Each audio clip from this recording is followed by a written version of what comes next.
tentar passar para vocês um pouco dessa minha experiência de vida sobre acidente de trabalho, sobre a doença do trabalho, o que isso causa de impacto na empresa, na sociedade, na vida de quem sofreu o acidente, das pessoas próximas, né? E como que tem sido essa gestão pelos empresários, o que fazer para melhorar, porque esse é um caso, típico caso que ninguém quer sofrer, ninguém quer o acidente, né? Nem o empresário, nem o, o empregado, então a gente tem que trabalhar nessa medida aí. Eu já agradeço novamente. Professor, me desculpa, eu vou dar novamente boa noite, porque nós iniciamos a gravação. Então, só um minuto.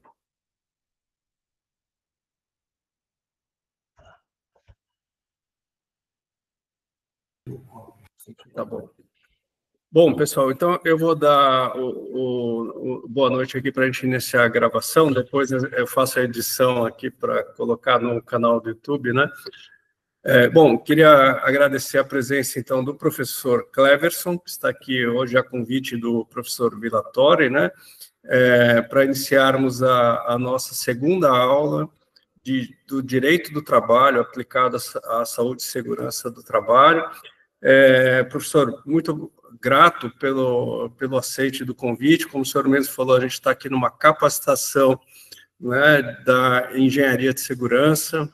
Então, creio que esse olhar, né, com o viés jurídico já é um desafio aqui para os colegas da engenharia, mas é muito complementar, né? A gente que está na área técnica também ter essa visão do lado jurídico, dos impactos, das decorrências do acidente de trabalho.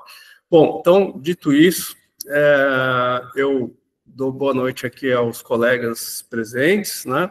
Professor Cleverson, eu vou passar a palavra e a aula para o senhor, já desejo aqui uma boa aula, e já adianto aqui também que em algum momento eu vou ter que me ausentar por alguns minutos aqui da sala, senão eu fico trancado aqui dentro, e eu retorno. Professor, seja bem-vindo, boa noite e boa aula para o senhor. Muito obrigado, professor Alexandre, obrigado. É sempre um prazer falar sobre doença e acidente de trabalho, porque a gente vai tentar passar para vocês tudo o que é possível sobre a prevenção disso, para que isso, efetivamente, a gente consiga, de um modo expresso, diminuir o número de acidentes, diminuir o número de doenças, trabalhar com prevenção. Então, a ideia é eu passar um pouco da minha experiência jurídica, com os efeitos do acidente de trabalho, né? Aonde chega o acidente de trabalho, qual o impacto econômico que isso traz, qual o impacto social, pessoal, enfim, será um prazer enorme falar com vocês sobre o tema. Tá bom? Professor Alexandre, eu tenho uma dúvida aqui, a questão dos slides, eu posso passar por aqui, vocês passam? Claro, se o senhor, por gentileza, tentar fazer aqui o compartilhamento aqui pelo aplicativo mesmo, Aham. à vontade. Tá. Deixa eu ver se eu consigo aqui.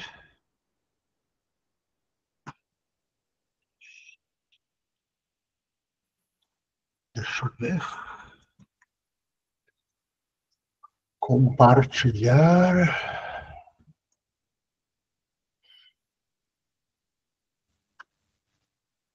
Compartilhando a minha tela.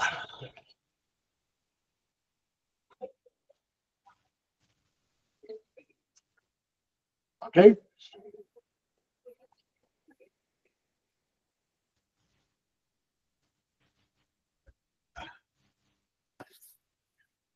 Todo mundo está vendo a questão do acidente? Está a imagem... Perfeito. Só por gentileza, se o senhor puder ocultar essa barra que está no canto inferior da tela. Isso. Tá bom. Excelente. Então, vamos lá. Vamos falar sobre o acidente de trabalho. A ideia aqui é começar com alguns números para a gente ver a dimensão disso, né? Para a gente ter uma noção de quanto impacta um acidente do trabalho e o que pode ser feito, né? Vamos lá, estatística. Segundo a OIT, morrem quase 3 milhões de trabalhadores no mundo por ano, isso em questão de morte. Tá? A fonte é o órgão ali, o ILO, que é o órgão oficial da OIT, e a fonte foi acessada dia 24 de maio. Então, é um dado grave para mim, no meu modo de ver, 3 milhões de pessoas morrem no ano por acidente de trabalho. Sobre o Brasil, na década de 70, todo mundo sabe que a gente foi campeão mundial, né? Mas não só no futebol, como também em acidentes de trabalho. Pra vocês terem uma ideia, em 1975, nós tínhamos ali quase 2 milhões de acidentes de trabalho. Vamos voltar no tempo e pensar que em 1975, a maioria das pessoas também não eram registradas, também não tinha essa preocupação de levar a registro todo e qualquer acidente de trabalho que ocorria. Então, esse número de 2 milhões, apesar de ser um número alto e alarmante, ele é um número que não é real. A gente sabe que na prática deve ter ocorrido muito mais, né? Porque 50 anos atrás, a velocidade das informações, imagine quantos trabalhadores rurais sofreram acidente e não foram relatar isso, né? Então, é um número alarmante e real ao mesmo tempo. Né? Temos ali, em 2009, 723 mil, 2010, 710 mil, 2011, 720, 2012, 705, 2013, 717, 2014, 704. De 2014, eu pulo ali para 2024. Em 2024, nós tivemos 724 mil acidentes, ou seja, se manteve uma média. Por que a gente pula esse período? Porque há alguns períodos no INSS aqui de greve, 2016, 2017, há o período de pandemia, 19, 20, 21, 22, são períodos que os números ficaram completamente aleatórios, então não dá para você considerar. Por conta da greve, nem todo mundo conseguiu registrar o acidente, a doença. Por conta da pandemia, o número ficou completamente diferente, registravam como doença, e era acidente, era, enfim, toda uma característica de coisa que eu prefiro nem pôr esses números aqui para não dar uma bagunçada. Para mim, o número real hoje é 624 mil. Claro que de 2009 a 2024 a gente teve uma alteração da população, mas a média ainda é muito alta, no meu modo de ver. Qual que é o impacto econômico que isso causa? Para vocês terem uma ideia, acho que esse dado aqui, a Previdência Social desembolsa 16 bilhões, não milhões, bilhões ao ano para pagar afastamento e aposentadoria relacionada a acidente e doença do trabalho. Então, o INSS paga 16 bilhões de reais por ano para pagar isso.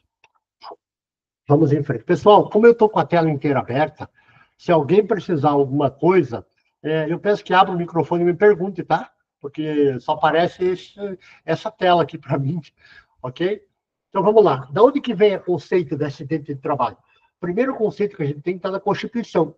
O artigo 7º diz o seguinte: são direitos dos trabalhadores urbanos e rurais, ou seja, quem mora na cidade, quem está no campo, além de outros que visem a melhoria de sua condição social, o seguro contra acidente de trabalho, eu sublinho aqui, a cargo do empregador, tá? O empregador vai pagar isso, sem excluir a indenização que está obrigado quando incorrer em dolo ou culpa. Dolo ou culpa é um conceito que está errado aqui na Constituição, porque a gente não usa dolo ou culpa no direito civil, na responsabilidade, a gente usa culpa só, tá? Mas, enfim, para vocês saberem, se tiver responsabilidade civil do empregador, a Constituição já prevê o pagamento desse seguro obrigatório, que é o INSS, na verdade, hoje, né?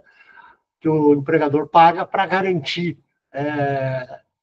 uma indenização.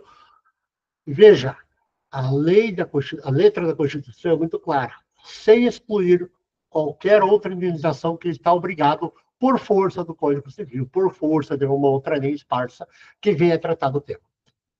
Outro artigo da Constituição que trabalha isso é o artigo 201. Ele diz o seguinte: a Previdência Social será organizada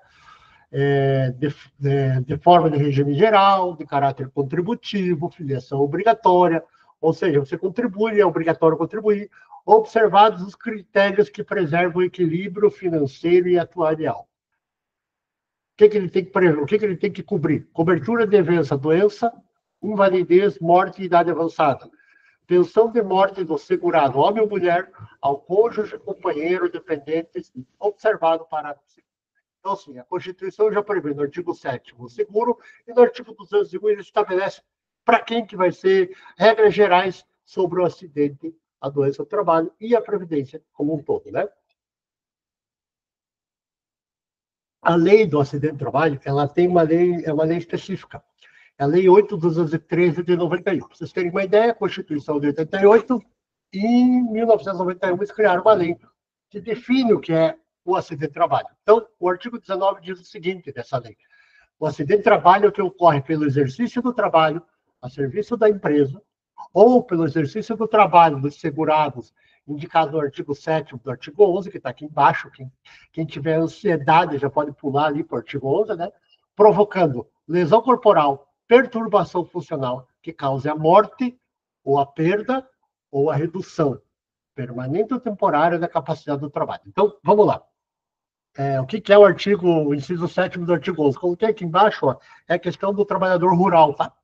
Então, o que é o acidente de trabalho? É o que ocorre pelo exercício do trabalho a serviço da empresa, tanto rural como urbano. O que é provocar lesão corporal ou perturbação funcional? Lesão corporal é perda de membro, é perda de qualquer dos sentidos, né? Perturbação funcional seria algo mais ligado à psique, né? E o que mais ele avalia? Ele contempla a morte da pessoa, da vítima, né, do acidentado, ou a perda ou a redução da capacidade do trabalho. Ele pode perder ou reduzir a capacidade do trabalho. O que é a perda? Perda completo. Ele não consegue mais trabalhar naquela função. Ou ele tem uma redução da capacidade laboral. Uma pessoa que... o que é uma redução? Uma pessoa que conseguia fazer determinadas atividades e que, ao ter um acidente de trabalho, aquelas atividades ficaram reduzidas, minoradas. Ela não consegue ser produzir tanto quanto ela produzia. E essa perda e essa redução, ela pode ser também permanente ou temporária. Permanente, ou seja, nunca mais recupera. Temporária, com o avanço da medicina, com o tratamento, ela pode recuperar a capacidade de trabalho. A gente vê muitos casos, principalmente de doença de membros superiores, né? Doença de LER de cotovelo, LER de ombro. A pessoa tem uma incapacidade temporária. Passa-se um tempo, faz fisioterapia, faz uma cirurgia, enfim, todo um tratamento, e ela acaba recuperando a capacidade e volta a trabalhar do mesmo jeito, né? Então, por isso que o conceito que a lei traz é o conceito aberto, dizendo, ó, lesão, perturbação, morte, perda ou redução, é permanente ou temporária, mas é da capacidade para o trabalho, ok? Então, a lei ela dá um conceito genérico para que a gente possa partir desse genérico e aplicar no caso concreto. Também é considerado, pela lei, acidente de trabalho. Deixa eu fazer uma ressalva. Essa lei ela foi criada quase que especificamente por INSS. Então, ela traduz muita coisa que vai servir para o INSS. Algumas coisas, para efeito de justiça do trabalho, a aplicação dela é um pouco diferente. Mas para nós, nesse curso aqui, eu acho que ela fica... ter esses conceitos é muito importante, né? Também são acidentes de trabalho as seguintes entidades mórbicas: a doença profissional, a doença do trabalho. O que é doença profissional e o que é doença do trabalho? A doença profissional é aquela que efetivamente ela foi produzida e desencadeada pelo trabalho por conta da atividade que o cara tem. Tá? Qual é o exemplo clássico? Quando o advogado falar que tem um exemplo clássico, é porque é aquele exemplo que todo mundo usa. Tá? Qual é o caso? É o caso da silicose no trabalho do carvoeiro. Quem for trabalhar em carvoaria vai desenvolver silicose. Quem for trabalhar com chumbo vai desenvolver saturnismo. Então, são duas doenças que elas estão ligadas diretamente ao trabalho. Tá? As demais, via de regra, a maioria que a gente vai encontrar hoje são as doenças do trabalho. Tá? É aquela que ela decorre ou desencadeia em condições especiais do trabalho. Para fins da justiça do trabalho, a diferença entre uma e outra vai ficar numa análise de responsabilidade que a gente vai ver para frente. Para fins do INSS, hoje eles têm um instrumento que eles chamam Nexo Técnico Epidemiológico, NETEP, e eles usam uma ou outra conforme eles enquadram isso para não precisar, às vezes, fazer uma perícia, não precisar levar não precisar que o acidentado, que a pessoa se desloque até o INSS, não precisa chamar o médico para fazer a perícia, porque ele junta essas informações e o sistema já dá, quase que como no automático, assim, né?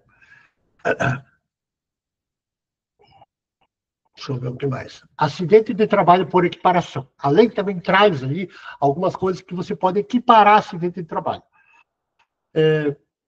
O que eles acham, o que eles entendem para fins da lei que também pode ser acidente de trabalho? O acidente ligado, ainda que não seja a única causa, que contribuiu para a morte, para a redução, para a perda da capacidade do segurado, ou que tenha contribuído para produzir lesão, que exige atenção médica, ou seja, é o que a gente chama de concausa, né? Que trabalha com isso, sabe que a concausa, o que é? É algo que o trabalho, mais a característica da pessoa, geram a doença.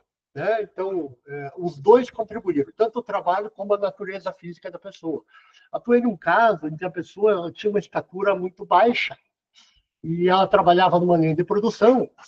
E nessa linha de produção, ela tinha uma altura, uma bancada grande, né? Eram motores pesados. Então, era uniforme a bancada, a altura da bancada. E não tinha regulagem de altura para ele colocar, por exemplo, um banquinho para a pessoa poder ficar um pouco mais alta. O que acontecia? Ela era uma pessoa de estatura baixa, ela ficava quase na altura do motor, né? Então, o motor em cima da bancada, ela em pé, ela ficava quase na altura do motor. Como é que ela trabalhava? Com os braços levantados, ou seja, com os braços supinados. Tinha que pegar a furadeira, a parafusadeira, que tinha lá um contrapeso, que tinha um balanço. Como é que ela fazia? Ela tinha que levantar, ela tinha que se esforçar. Nisso, ela acabou lesionando ombros, os dois, porque ela segurava o motor com um, apertava com o outro. Qual era o problema? O problema principal para mim era a estatura dela para trabalhar naquela bancada. Você precisava adaptar aquele local de trabalho para a estatura dela. Ela precisava ter um apoio para ficar um pouco mais elevada, né? Uma bancadinha para ela ficar um pouco mais alta. Imagine que na mesma bancada você tem uma pessoa com 1,50 m e uma pessoa com 2,10 m, né? 1,90 m, 2 metros. Então você tem que, de uma forma ou de outra, às vezes com a atuação do engenheiro de segurança, verificar essa questão. Não adianta você ter todo o equipamento, uma parafusadeira toda equilibrada, e a pessoa que vai trabalhar, ela tem que fazer um esforço para alcançar a furadeira, que está muito alta, para a altura dela, para a estatura dela. Né? Então, vamos lá. Acidente de trabalho por equiparação. Não era a única causa, mas juntando o trabalho, juntando as características da pessoa, eles equiparam acidente de trabalho, isso que tem um nexo de concausalidade. Também é considerado, para fins de INSS, daí, o acidente de trabalho sofrido pelo segurado no local e no horário de trabalho, em consequência de ato de agressão, sabotagem, terrorismo, praticado por terceiro ou por companheiro de trabalho, para fins de INSS, isso, ok?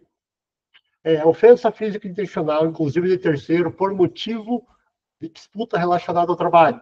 Ato de imprudência, negligência ou imperícia de terceiro ou de companheiro de trabalho. Aqui a gente entra em 3 conceitos de direito civil puro: imprudência, negligência ou imperícia.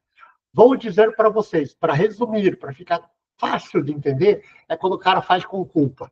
Imprudência, ele sabia o que ele deveria fazer, ele deveria tomar cuidado e não tomou. Negligente é aquele cara que ele não está nem aí com o resultado final. Imperito é o cara que sabe como fazer e não faz. Né? Mas, em resumo, é aquela pessoa que agiu com culpa. Tá? Agiu com culpa, terceiro ou companheiro de trabalho, fez um ato que levou causou o acidente, ele causa o dever de indenizar. Atuei uma vez num caso muito interessante, difícil, que era o seguinte, o rapaz foi entrar com uma empilhadeira, ele precisava guardar os produtos, e ele para cortar caminho, ele passou por dentro de um trecho da fábrica, que era um trecho onde tinha mesas de trabalho. Ele tirou o pino de proteção ali, as barras para não passar, tirou aquilo ali, passou por dentro com o produto, justamente na hora que estava passando, ele se descontrolou na empilhadeira e prensou, acabou batendo numa mesa e prensou uma mulher que estava sentada na mesa, prensou ela na parede. Uma moça de 20 e poucos anos, uma situação difícil, a mulher perdeu o útero, perdeu o ovário, ficou sob risco de vida, não faleceu, graças a Deus, mas causou inúmeras lesões. Ele era um terceirizado da empresa. Então, assim, enquadra como acidente de trabalho, enquadra. É um terceiro que estava lá também trabalhando, era de outra empresa, estava trabalhando, que não adotou as políticas de prevenção da empresa e, por um ato imprudente, ele causou um acidente de trabalho. Vai enquadrar aqui? Vai enquadrar aqui. Outra coisa que pode ser considerada acidente de trabalho, ato de pessoa privada do uso da razão, ou seja, uma pessoa louca, uma pessoa que tenha qualquer das suas faculdades mentais afetadas e ela causa um acidente, é considerado para fins de INSS, acidente de trabalho.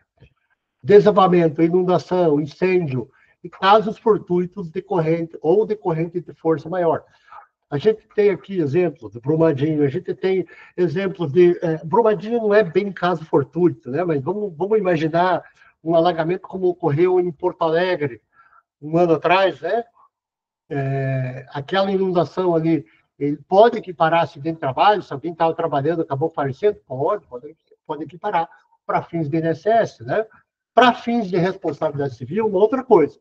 Mas, segundo a lei, que ela serve muito para o INSS, ela diz que aquilo ali pode equiparar. Então, as pessoas que estavam trabalhando e foram afetadas por inundação, eles têm direito a pedir o auxílio doença, auxílio acidente, por essas questões, sim.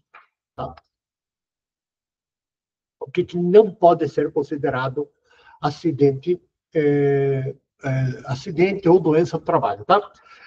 Não são consideradas como doença do trabalho, a doença degenerativa. Qual que é a degenerativa? Aquela que o corpo mesmo está envelhecendo e vai diminuindo a sua capacidade técnica. Porém, aqui, como advogado, tenho que lhes dizer que há exceções. Por exemplo, é muito comum a gente pegar casos de doença degenerativa de coluna. Um minutinho. Ora, a doença degenerativa de coluna, muita gente vai ter, independentemente do trabalho que ela fizer, mesmo que ela não trabalhe com peso, mesmo que ela não trabalhe com agachamento. Por quê? Porque doença de coluna pode ser próprio da pessoa, pode ser próprio de uma raça, de uma característica daquela região, às vezes, mas é uma doença que a gente pode ter. Né? Eu posso ter doença de coluna? Pode ter uma doença degenerativa? Posso, doença de joelho, doença de coluna, né? Uma doença muscular degenerativa. Então, essas doenças, via de regra, elas não são doenças do trabalho. Porém, quando o trabalho age como concausa, o que é a concausa, professor?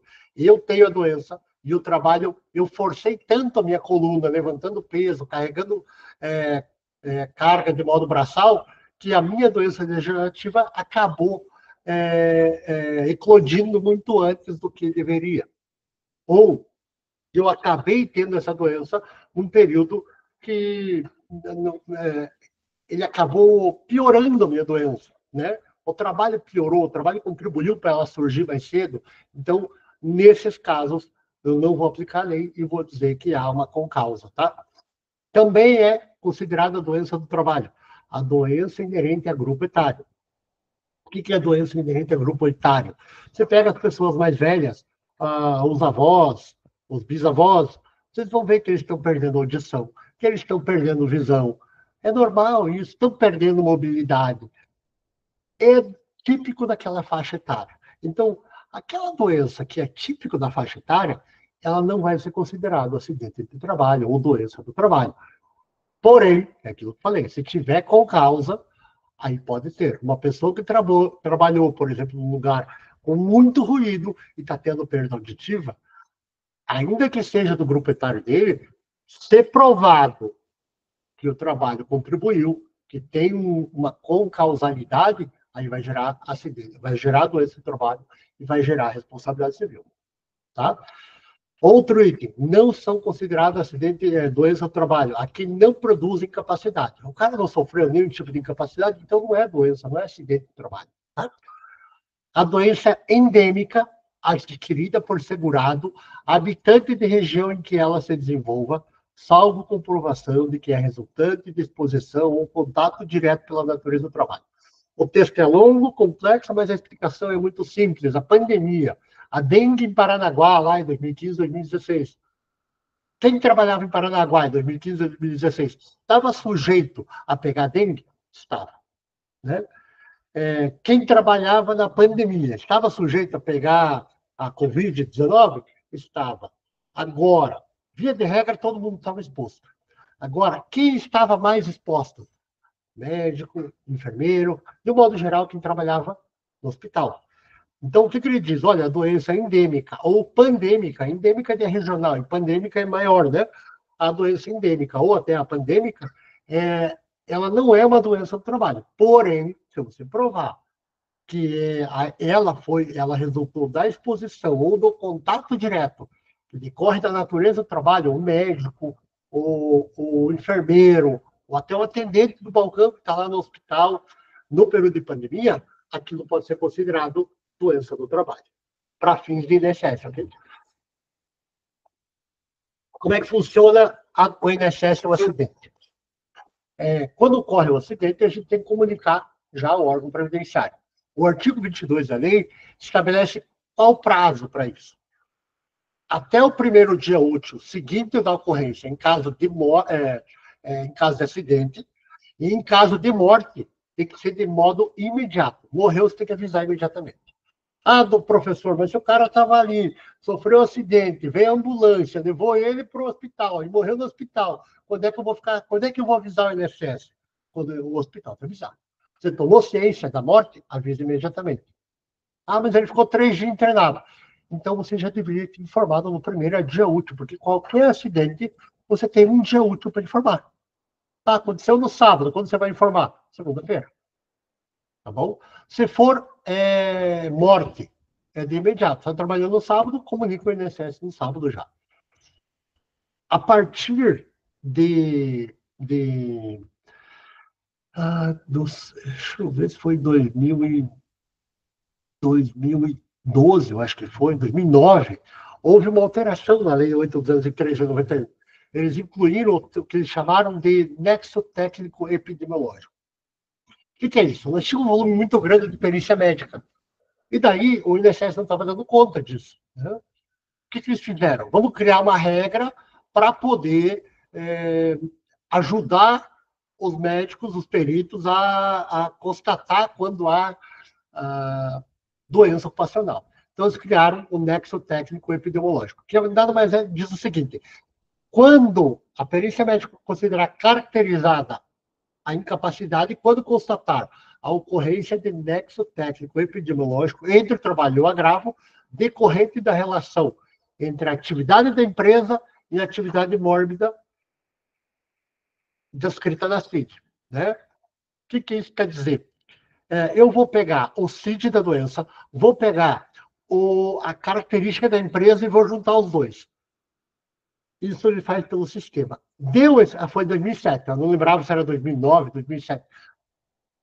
Deu esse match, como está na moda falar, né? Deu o match, já caracteriza como acidente ou doença do trabalho e já faz o afastamento. Qual é o problema disso? Quando foi implantado, ele aumentou o auxílio-doença em 148%. Então, como é que funciona? Você abre lá uma CAT dizendo, olha, eu trabalho aqui é a empresa de construção civil, nós tivemos um acidente de queda de andaime, né? E o cara fraturou a perna CID tal. você abriu isso, vai lá para o sistema do INSS, automaticamente fala, anexo técnico epidemiológico, acidente em empresa de construção civil. Então, eu já estou afastando ele por acidente de trabalho, automaticamente não precisa fazer perícia, não precisa fazer nada. Tá? No caso de acidente, é muito simples, né? No caso de doença, é que é mais complexo. Então, vamos dizer, o cara trabalha com digitação, teve hernia de cotovelo, né? Síndrome do túnel do carpo, teve a doença do tenista lá, que eles chamam. Então, juntou as duas características, a empresa e a doença, e deu o match, o sistema já afasta por, por doença do trabalho. E a partir disso, a empresa tem 15 dias para prestar informações para o INSS, a fim de que o INSS reveja essa questão. Então, pessoal que cuida do RH, pessoal que cuida da engenharia, tem que ficar de olho nesse, monitorar essas questões do INSS, para ver quando eles vão dar esse afastamento. Teve afastamento? Tem. A empresa tem documentação? Tem como auxiliar o INSS para comprovar que aquilo não foi ali, que o rapaz, de repente, machucou jogando bola, o que o rapaz, de repente, aconteceu em outra situação, ele foi...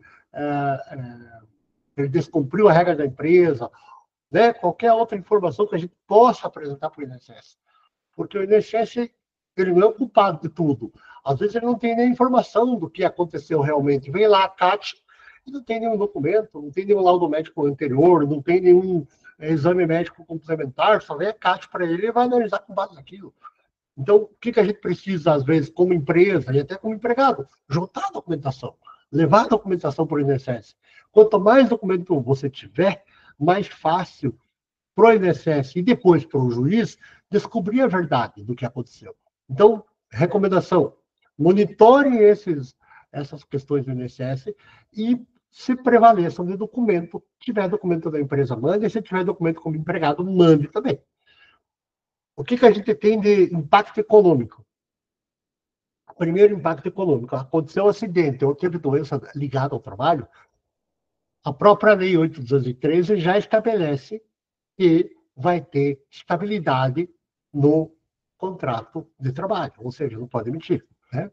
Artigo 118. O segurado que sofreu acidente tem garantia, pelo prazo de 12 meses, da manutenção do seu contrato de trabalho na empresa, após a cessação do auxílio doença acidentário, independente de percepção de auxílio acidente.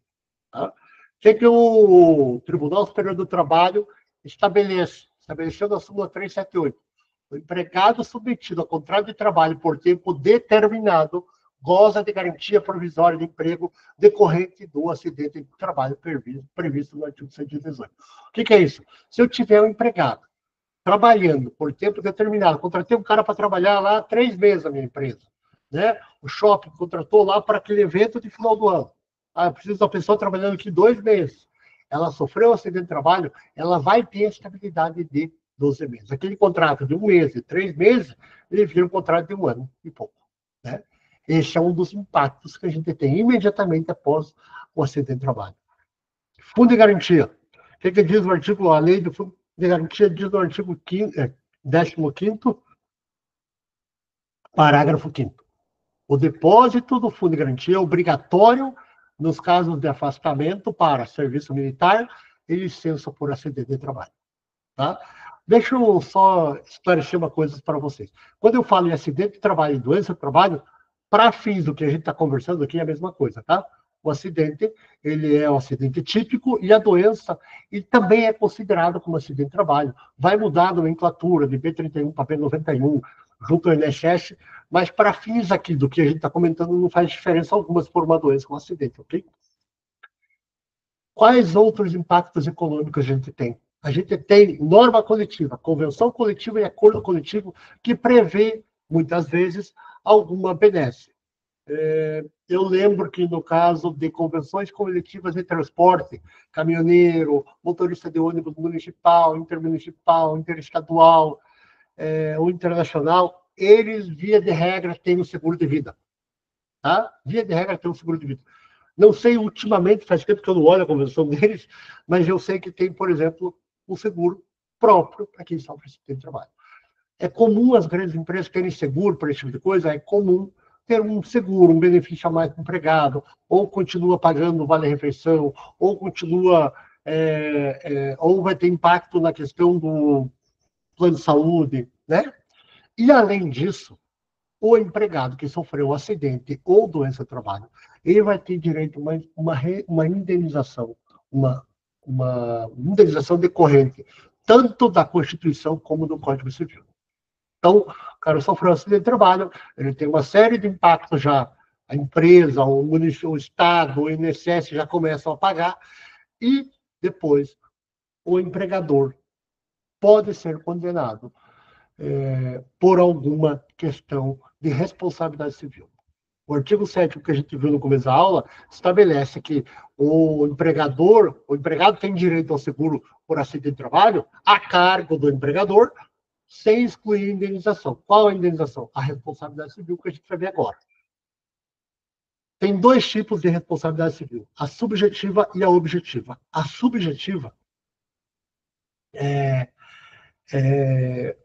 quando o trabalhador urbano-rural incorrer em dolo ou culpa, ou seja, quando ele agiu com culpa. Né? O que é a culpa? Então, o Código Civil traz alguns conceitos aí para nós que eu acho que vale a pena passar para vocês terem uma ideia. Artigo 8 também, aquele que por ação ou omissão. Então, já começa com duas coisas. O cara agiu ou deixou de agir, né? Ou deixou de agir voluntariamente, com negligência ou com imprudência, e ele violar direito e causar dano a qualquer outro, comete ato ilícito. Então, aí você tem um conceito do que é o ato ilícito. O ato ilícito está ligado à responsabilidade, né? Aquele que, por ato ilícito, causar dano, fica obrigado a reparar. Então, assim, se eu agir ou deixei de agir por negligência, por imprudência, né? E causei dano, eu vou reparar. Mas, além disso, nós temos a responsabilidade objetiva, que essa, para vocês, talvez seja um pouquinho mais difícil de entender, mas eu vou tentar traduzir esse juridiquês em algo mais simples. O que é a responsabilidade objetiva? O artigo 927 do Código Civil diz o seguinte: haverá obrigação de reparar o dano, independentemente de culpa, nos casos especificados na lei, ou quando a atividade desenvolvida pelo autor do dano implicar, por sua natureza, risco para o direito de outro. Vamos voltar à categoria de transporte. Motorista. Essas estradas hoje brasileiras, elas têm risco de acidente? Tem. O risco é grande ou é pequeno? É grande. Se você tiver um motorista de transporte coletivo, vamos pensar um transporte interestadual. O cara viaja horas, dias, né? Fica, às vezes, semanas viajando, vai uma semana, volta na outra. Ele está sempre, o trabalho dele é na estrada, é no trânsito. Qual é o risco que ele tem? É o risco de acidente de trânsito. Esse risco de acidente de trânsito, para aquele motorista, ele é maior do que o risco para mim de acidente de trânsito. Eu, que sou advogado, sou professor, que eu fico lá dentro de uma sala de aula, ou que eu fico dentro de uma sala de audiência, é muito maior o risco dele. Então, o que os tribunais têm entendido no caso de acidente de trânsito para motoristas profissionais? O risco da atividade do motorista profissional é exatamente o risco de acidente de trânsito. Quando você tem um acidente de trânsito que o motorista morreu, a responsabilidade é da empresa.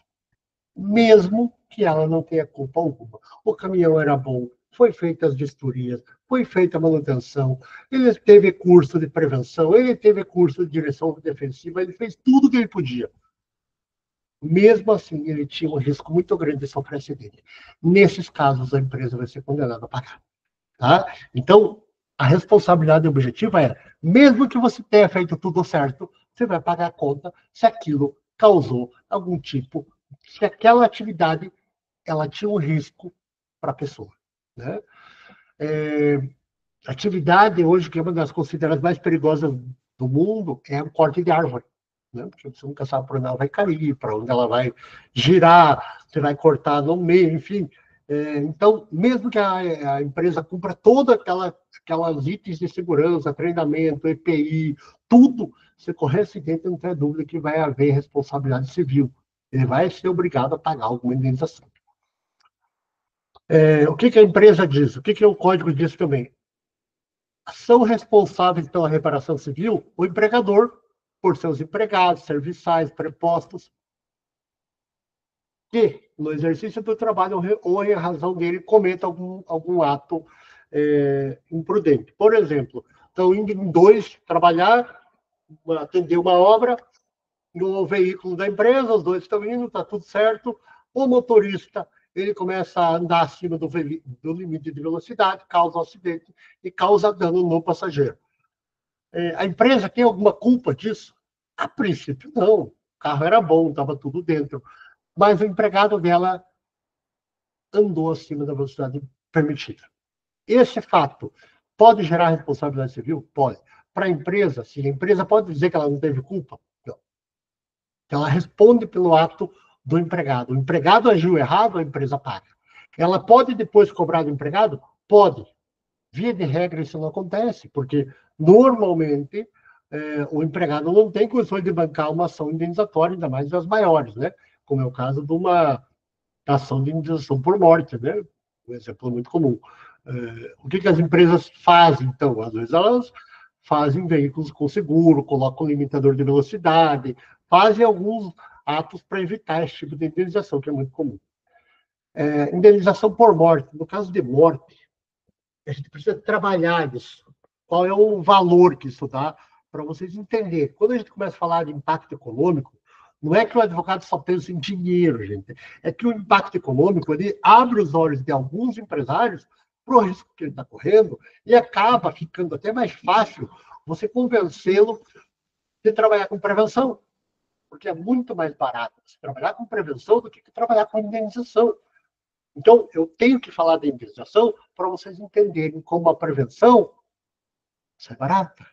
Quando eu falar do valor de uma ação de indenização por acidente de trabalho, vocês vão entender como a prevenção custa quase zero. A prevenção é de graça, perto do que custa a outra, né? Então, vamos lá. O que diz o Código Civil? Indenização por morte. No caso do homicídio, a indenização consiste, sem excluir outros direitos, pagamento de despesa com o tratamento da vítima, funeral e o luto da família. Prestação de alimentos às pessoas a quem o morto os devia, levando em consideração a provável vida da vítima.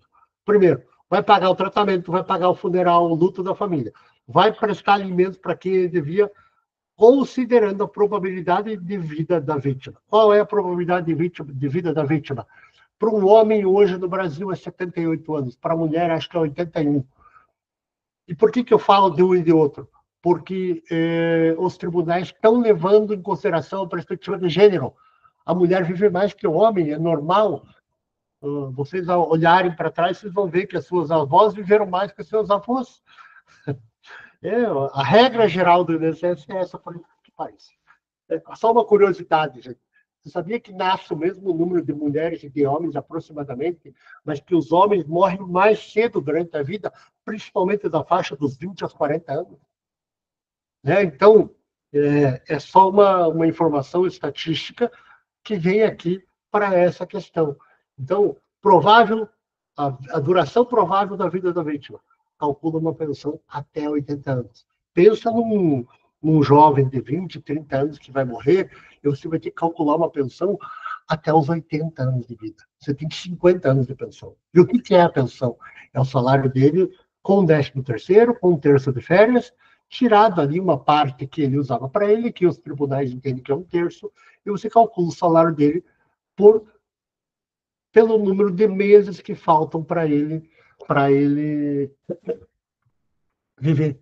Então, fazendo uma conta rápida aqui, ó, você tem 50 anos vezes 13,3, você tem 665 meses a indenizar, considerando o 13º e 1/3 de férias. Vamos pegar uma pessoa que ganha 10 mil por mês, você tem uma conta de 6.650.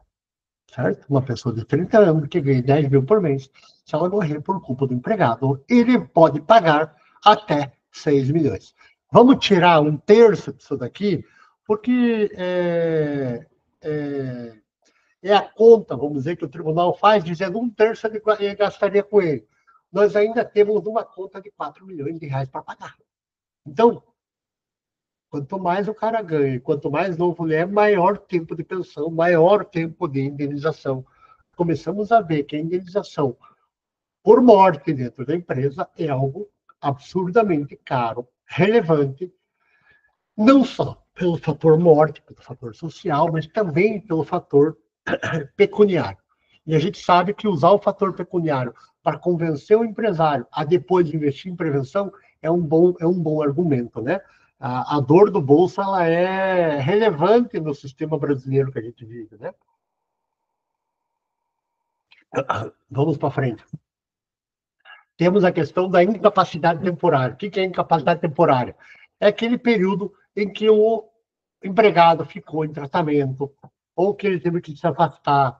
Ah, mas ele vai receber a pensão do INSS. Ele recebe a pensão do INSS, sim, mas ele pode receber uma indenização também? Pode. Pode acumular as duas? Pode. Então, tem a incapacidade temporária permanente. Temporária é aquela que dura por um determinado período. É a questão do cara que teve ler de cotovelo, que é muito comum ele voltar, fazer o tratamento e voltar. Ou o cara que sofreu um acidente, fez tratamento e voltou, né? Então, ele recupera a capacidade. E hoje a medicina evolui muito rápido nesse aspecto. Então, uma das coisas que a gente trabalha quando tem um acidente grave, quando tem uma, uma, uma doença grave, é tentar convencer a empresa, o empresário, de que ele tem que ajudar na recuperação. Primeiro, porque é uma questão social. Segundo, porque é uma questão humana. Terceiro, porque é uma questão de dinheiro. Ele vai perder. Se aquele empregado voltar a trabalhar, recuperar a capacidade, voltar para o mesmo ambiente de trabalho, ele não teve uma incapacidade definitiva, teve uma incapacidade temporária. E às vezes a medicina evolui tão rápido que eles conseguem fazer com que a pessoa recupere aquela capacidade, né? Incapacidade permanente é aquela que não vai ter jeito. O cara, né, geralmente em perda de membro, o cara perdeu a mão, ele consegue recuperar a mão? Até hoje ainda não. Já tem estudos com mão biônica, com mão mecânica, enfim, né? Mas a gente, via de regra, a gente considera que não. Nesse caso, o artigo 950 diz o seguinte: se da ofensa resultar defeito pela qual o ofendido não possa exercer o seu ofício ou a profissão, ou se ele diminua a capacidade de trabalho, a indenização, além das despesas do tratamento e lucro cessante até o fim, incluirá uma pensão correspondente ao trabalho para o que se inabilitou, ou a depreciação que ele sofreu. E se ele quiser, ele pode exigir que a indenização seja paga de uma vez só. A minha incapacidade é definitiva, é permanente, eu não vou recuperar mais, então calcula a minha expectativa de vida e paga de uma vez só. Então, já estamos falando de valores altos, né? Aqui tem algumas questões técnicas que eu acho que vale a pena a gente conversar, para que vocês avaliem a complexidade das coisas.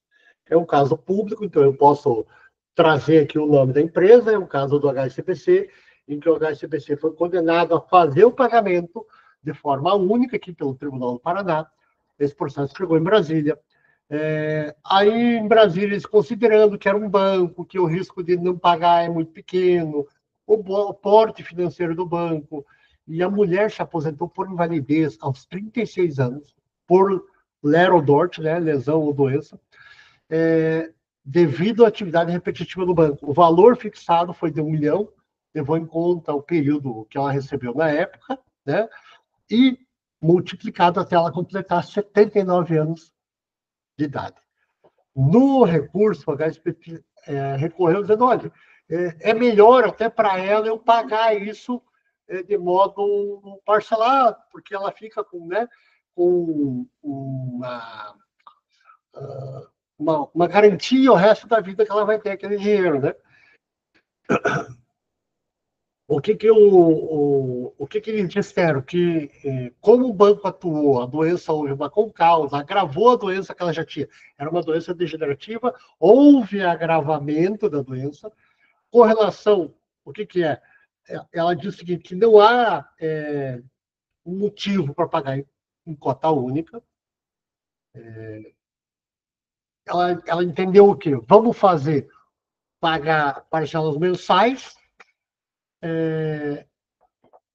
e equalizar, porque ela é uma doença degenerativa, ela já é uma doença que a mulher teria, então eu vou reduzir pela metade. Vou dizer que metade da culpa é do banco, metade da culpa é da própria mulher, porque ela tinha uma condição específica que ia degenerar os membros dela. Por conta disso, o que ele fez? Ele dividiu o valor em pensão mensal até o fim da vida e pagou e dividiu pela metade, porque disse que a culpa era metade dela, metade do banco. O que é interessante nesses casos de pensão até o fim da vida? Primeiro, pensão até o fim da vida, se a pessoa morre antes dos 70 anos, a empresa para de pagar a pensão. É o caso, eu tive um caso desse, que o rapaz, na época, era um rapaz que já estava recebendo pensão do banco por um acidente de trabalho grave que teve, do banco não, de uma outra empresa, por um acidente de trabalho grave, e o que aconteceu? Ele veio a falecer em 2021, 2022, por conta da Covid. Foi vítima da Covid, acabou falecendo, e quando ele faleceu, a empresa aí parou de pagar o pensionamento, porque extinguiu-se a questão do dever dela de pagar isso. Vamos falar um pouco de concausa, né? Trago aqui algumas decisões aqui. O que é a concausa? Né? A concausa é aquela que a gente equipara acidente de trabalho. Porque ele não foi a única causa, mas ele ajudou a causar a doença, ele ajudou no agravamento da doença. Então, só para você ter uma ideia, a gente chama tecnicamente de nexo concausal, né? Quando o acidente ou a doença decorre de mais de uma causa e uma delas se encontra associada ao trabalho, né? Então, tem casos bem comuns de doença da coluna. É muito comum você ter concausa em doença da coluna, é muito comum você ter concausa em mulher, né? Porque a própria condição da pessoa, às vezes, gera a doença. Então, esses casos assim, a gente acaba tendo concausa, diminui o valor da indenização, diminui, é um argumento que os advogados usam para diminuir, também né? Aqui um caso de Palir, né? Perda auditiva bilateral, que foi agravado em condição do local de trabalho. Se não me engano, eu não tenho certeza se é esse caso aqui, mas é um cara que trabalhava numa madeireira, e eles não tinham EPI, e ele era um senhor de idade, ele teve perda auditiva, ele já tinha uma perda auditiva, e aquilo aumentou muito por ele trabalhar num ambiente extremamente ruidoso, sem o uso de EPI. Então, ali, o perito, na época, entendeu que era com causa, porque, embora fosse uma doença degenerativa, típica da idade dele, o ambiente de trabalho era muito ruim a ponto de causar de contribuir para o agravamento da doença da moléstia. Tá? Vamos ver o que mais. Acidente de trajeto. O que é um acidente de trajeto? É aquele acidente que acontece entre a casa e o local de trabalho. Tá? Se o cara passou no shopping primeiro, já não é mais acidente de trabalho. Se ele desviou no shopping, eu fui levar o filho no colégio, não é mais acidente de trabalho. É entre a casa e o trabalho. Ele saiu de casa, foi trabalhar, ocorreu um acidente ali. O que a lei fala? Para fins de INSS, tá? Acidente entre o local de trabalho e a casa, ou casa de trabalho, casa, né? Na ida ou na volta, é considerado acidente de trabalho para fins de INSS. Então, eles afastam por acidente de trabalho. Contudo, para fins de indenização, para entrar com ação contra a empresa, isso não se aplica via de regra. Quando que eu posso ter uma responsabilidade civil no caso de acidente e doença do trabalho? Eu vou ter uma responsabilidade civil, nesse caso de trajeto, quando só em caráter excepcional. Eu vi uma vez uma questão de uma empresa que fornecia o transporte para os trabalhadores. E o transporte era muito ruim. Acabou sendo objeto acho que passaram uma lombarda direto, quebrou alguma coisa no ônibus, deu um acidente, e por conta das condições do ônibus, esse acidente de trajeto foi considerado acidente de trabalho e foi responsabilizada a empresa por conta do ônibus, da falta de manutenção, enfim, uma série de circunstâncias. Via de regra, acidente de trajeto não é acidente de trabalho, é acidente de trabalho, mas não gera indenização. Se não gera indenização, não gera tanta preocupação para o empregador, mas a gente tem que avisá-lo, tem que recomendá-lo, dizendo, olha, se você vai dar o transporte tem que ser bom, tem que obedecer as regras de trânsito, tem que ter aquele cuidado, aquela cautela, tá bom? Por isso que eu trago essa questão do acidente de trajeto para que vocês avaliem. Tem o caso aqui também do assalto, né? A questão do assalto. De quem é o dever de garantir segurança? Segurança pública compete ao Estado. O Estado tem o poder de polícia, o Estado tem o poder de cuidar dessa questão. Porém, há casos em que, no acidente, no assalto, quando a pessoa trabalha com muito dinheiro, com joia, com objeto de valor, né? Aí você está criando um estímulo para que o teu empregado seja assaltado. Né? Empresas que pagam em dinheiro. Tem aquele empregado que vai ao banco sacar dinheiro todo dia 30, no final do mês, né? Vai lá todo dia 30, saca lá um valor para pagar o vale, um valor para pagar o salário, para dar dinheiro. Esse empregado está sujeito a assalto. Se ele for assaltado, a culpa é do Estado, porque não deu segurança? Não. A culpa é do empregador, que mandou pegar dinheiro vivo, andar com dinheiro vivo, o carro não era blindado, não tinha uma equipe de apoio junto. Então, essas circunstâncias, no trajeto ou no assalto, elas podem vir a ser caracterizadas como indenização. Podem gerar uma responsabilidade civil da empresa. Qual que é a ideia? A ideia é que falar para vocês, para quando tiver essas exceções, cuidar, fazer um alerta para o empregador, dizendo, olha, não vale a pena fazer isso. É melhor contratar uma empresa de transporte de valores para fazer isso, uma empresa especializada no tema, do que pegar um funcionário e mandar lá sacar uma quantia grande, porque a gente sabe, pegou o dinheiro do banco, o assalto da saidinha diminuiu bastante depois do Pix, mas ele continua existindo. Né? Acidente de trajeto, né? Aqui é aquela questão que olha que interessante que o desembargador julgou. Ao tomar para si a iniciativa de propiciar o transporte, a empregadora substituiu-se à empresa transportadora, passando então a deter toda a legitimidade para responder pela ação indenizatória. A empresa contratou, o empregado comprou um ônibus para fazer e depois deu o problema, ela criou o risco para o negócio, então foi responsabilizada. Via de regra não é, mas pode vir a ser. Cuidem com isso quando estiverem atuando como engenharia, né? Quando tiver uma recomendação para fazer para o pessoal da empresa, alertem ele dessas questões. Qual é o valor que nós vamos discutir nessas ações de acidente de trabalho? O valor do pensionamento, em caso de morte, incapacidade permanente, incapacidade provisória, né? Você vai ter o valor do salário, a expectativa de vida conforme tabela de IBGE. Esse valor aqui de 74,9 já está desatualizado. A última que eu vi, acho que foi semana passada que saiu, ela já estava em 81, a expectativa de vida do brasileiro, a média entre o homem e a mulher.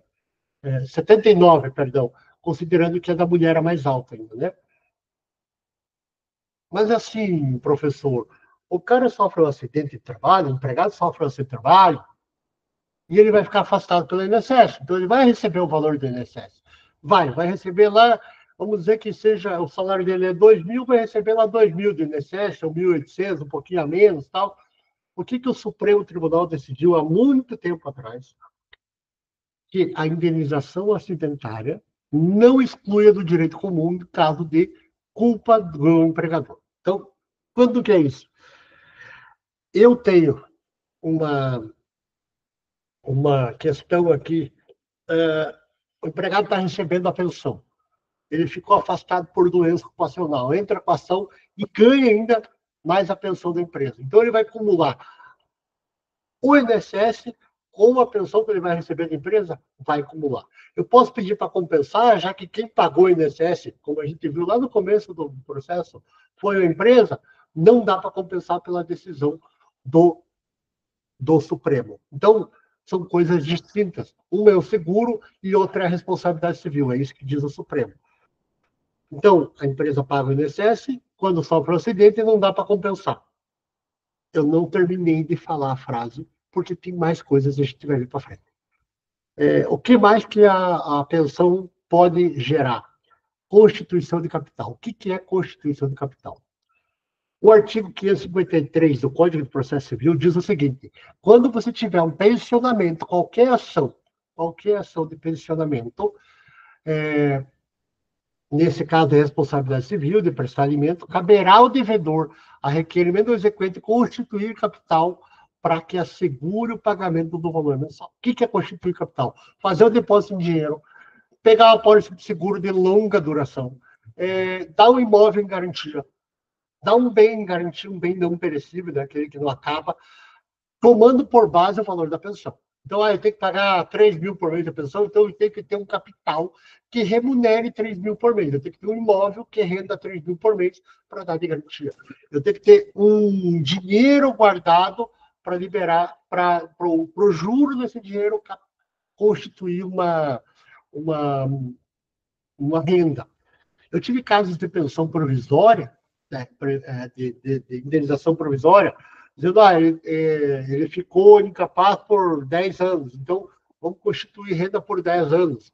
Ou em caso de menor, vamos constituir renda até os 24 anos para ela. Então tem uma data limite.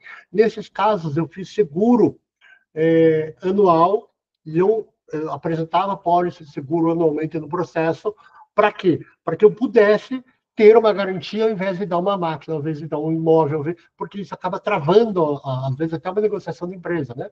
Então, a gente usava a pólice de seguro nesses casos, de empresas idôneas, de empresas sérias. Às vezes, você consegue fazer a pólice de seguro por 3 anos, considerando acidente de trabalho, doença e tal, consegue fazer, então, o desfalque é um pouco menor. Mas, ainda assim, uma pólice de seguro, para uma ação trabalhista, ela custa caro, né? Então, mesmo que eu não tenha que dar um bem em garantia, eu tenho que fazer a pólice de seguro renovável todo ano, renovável a cada 3 anos. Então, essa questão da constituição do capital, ela acaba também impactando nos valores que nós vamos ter que dispor, que o empresário vai ter que dispor para poder garantir. Qual é o valor do dano moral? Tem a súmula 37 do Superior Tribunal de Justiça, diz: você pode pedir dano moral e pode pedir dano material. Hoje em dia já nem se discute mais tanto isso, né? O que é? Eu tenho dano moral e tenho dano material. Dano material é o quê? A pensão. E o dano moral é a dor que eu sofri. A perda de um pai, a perda de uma mãe, a perda do irmão, a perda do filho, né? A perda do marido, a perda da esposa.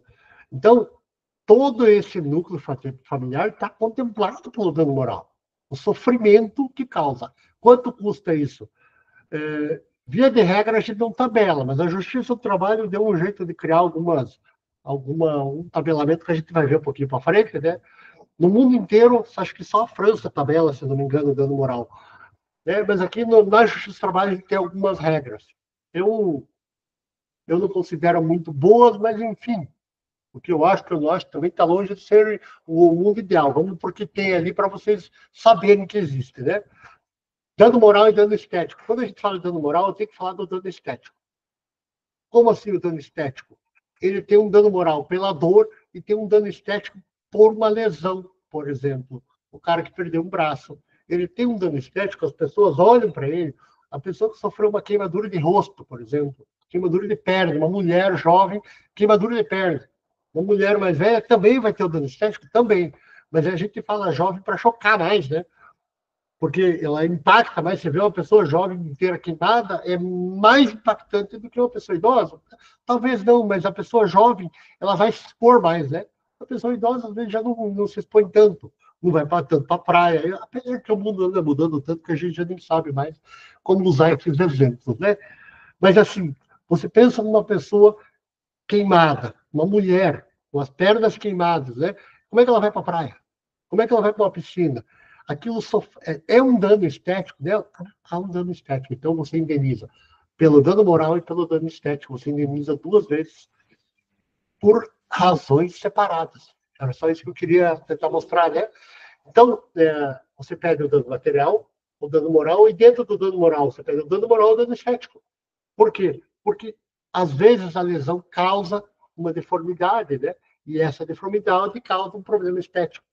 É disso que a gente fala, a gente separa as duas coisas para ter duas indenizações. O que é a definição de dano moral? Definição as lesões sofridas pelo sujeito físico em seu patrimônio ideal, né? O que é o patrimônio ideal? É o que não é material, né? Isso aqui é material, meu dinheiro que eu recebia todo mês, é isso. Agora, a minha dor, ela é imaterial, então a gente usa essa teoria para diferenciar uma coisa do outro. Valor do dano moral. A Constituição diz: é assegurado o direito de resposta proporcional ao agravo, além da indenização por dano material, moral ou à imagem. Qual é o critério? O critério do dano moral sempre você tem que ter um binômio: compensar a dor e combater a impunidade. O dano moral ele serve para combater a impunidade. Então, e ele tem que ter também uma questão que é não enriquecer a pessoa. Né? A gente vê aquelas questões dos Estados Unidos que o valor do dano moral lá ele é enorme, gigantesco às vezes. No Brasil a gente não tem isso. Nosso dano moral é muito mais razoável porque a gente tem uma questão de não enriquecer a vítima também. Claro, você vai indenizar, vai compensar a dor, vai combater a impunidade, mas você não quer que ela fique milionária por causa daquele problema que aconteceu. Você não quer quebrar a empresa também porque aconteceu um acidente, ainda que grave. Você quer que ela seja punida, que ela sofra consequências. Agora, você não quer enriquecer ninguém, né? Dano moral, efeito ricochete. O que é o efeito ricochete do dano moral? Quando a gente fala em dano moral, a gente fala de defeito de ricochete, a gente fala de familiares, quem tá junto, né? Se imagine aqui o caso que eu trago aqui, o julgamento, é o caso de uma pessoa que ficou paraplégica, né? Essa paraplegia, ela causou um dano moral para a pessoa? Causou. E ela causou dano moral para os familiares, para os filhos, para a esposa, para o marido, para o pai, para a mãe, causou. Então, o que eles chamam? É um efeito ricochete. Quando você causa uma lesão a alguém, essas pessoas que estão perto, que agora vão ter que conviver com essa pessoa lesada, elas também têm um dano moral. Então, tem sim se aceita o dano moral em ricochete para terceiros. Tá? Quais outros danos vai pagar? Despesa com velório, reposição de outros bens materiais, que são de menor valor, né? Roupa, celular, laptop, carro, tratamento médico. Qual é o tratamento médico? Você pensa num acidente de trânsito grave, você tem tratamento cirúrgico, você tem recuperação da capacidade laboral, você tem medicamento, deslocamento para medicamento. O cara tem que fazer 3 anos de fisioterapia. Como é que ele vai até a fisioterapia? Tem que fazer exame, tem o plano de saúde. Então, assim, o tratamento médico, hoje, eu diria, é infinito, né? Eu vi ontem uma reportagem, não sei se é verídico ou não, mas que a Pretagil está fazendo tratamento médico, custou 40 milhões. Né? Claro que é um tratamento de câncer, uma coisa mais delicada, mas hoje a gente tem tratamentos médicos de alto custo, né, que recupera a vida da pessoa e quem vai pagar a empresa. E às vezes o tratamento médico recupera a capacidade laboral, recupera a pessoa, e o que a gente quer é que recupere mesmo. Que a pessoa tenha dignidade para viver, que a pessoa consiga voltar o máximo possível a ser o que ela era antes do acidente, da doença. Né? Outras coisas. Além disso que a gente tudo falou, de todos esses impactos econômicos que a gente traz, o INSS começou a entrar com ação contra as empresas que causavam acidente de trabalho. Então, peraí, professor, a empresa paga o INSS, a empresa paga o empregado, não dá para compensar, e depois o INSS está entrando contra? Exatamente. O INSS está fazendo ação regressiva contra quem causou. Vocês vão ver bastante ação regressiva em caso de acidente de trânsito. O cara causou acidente de trânsito. A vítima do acidente de trânsito se afastou pelo INSS e a culpa era da pessoa que estava dirigindo o carro, eles estão entrando com ação contra o dono do carro, contra o motorista, né? E estão também fazendo ações regressivas contra as empresas que tiveram culpa no acidente. E aí o caso do INSS é sempre que houver culpa. Tá? Segundo o Consorte, eles criaram uma Estratégia Nacional de Redução do Acidente de Trabalho. Em 2015 e 2016, 2.000 casos de acidente eles prepararam para entrar com ação de regresso. Tá, mas essa ação de regresso ela não é inconstitucional, porque, puxa, eu já estou trabalhando aqui com, né, eu já pago o INSS e tal, já tem decisão dizendo que não é inconstitucional, que ele pode cobrar, que não é o bis in idem, que é, eu estou pagando 2, 3 vezes a mesma coisa. Não é a mesma coisa, cada coisa é uma coisa e não acumula, não compensa. Você olha assim e fala, puxa, mas é tão caro. Pois é tão caro, mas o acidente, a doença é muito impactante. Você não pode deixar isso acontecer. Por isso que ela acaba custando caro. Custa caro porque a gente tem que trabalhar com prevenção. Tá? Esse é o conceito que eu tenho. Para quem trabalha mais a fundo, dentro dos setores de RH, por exemplo, você sabe que você tem o RAT e o FAP. O RAT é o risco de acidente de trabalho e o FAP é o fator acidentário de prevenção. O RAT é um multiplicador que eles colocam na folha de pagamento da empresa, dizendo o seguinte: a empresa que tem uma atividade com risco de trabalho leve, ela vai pagar 1% da folha a título de imposto por risco de acidente de trabalho. Se for médio, vai pagar 2%. Se for grave o risco de acidente de trabalho, vai pagar 3% da folha.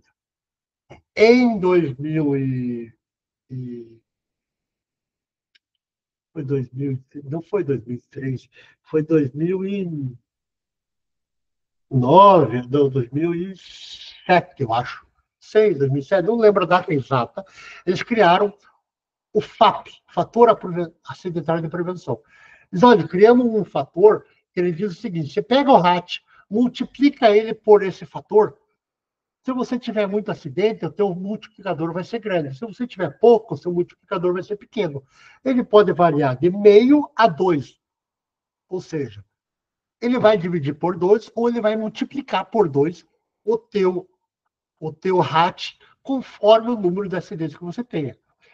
Essa é uma questão bem técnica, mas eu vou dizer para vocês assim: empresa que tem muito risco, muito acidente de trabalho, ela teve um número acima da média dela de acidentes, então vou pegar todas as empresas da construção civil.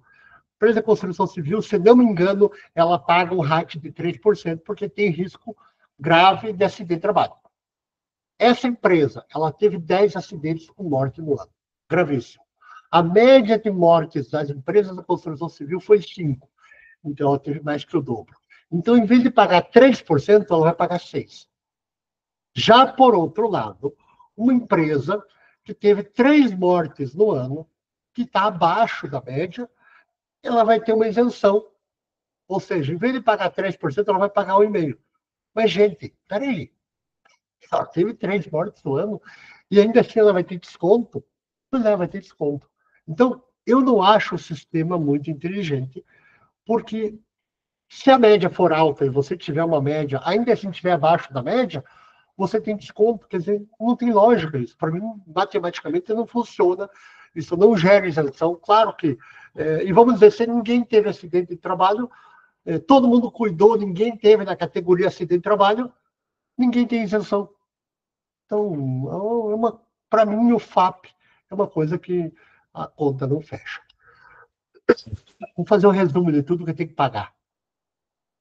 Se tiver acidente de trabalho ou doença, eu tenho que pagar FGTS, eu tenho que pagar pensão, eu tenho que pagar tratamento médico, eu tenho que pagar dano moral, e dentro do dano moral, inclusive o dano estético. Eu tenho que pagar o INSS se eu tiver culpa. Eu tenho que pagar mais imposto, o RAT, o FAP. Quanta coisa eu tenho que pagar? Pô, doutor, você só falou de coisa ruim para a empresa.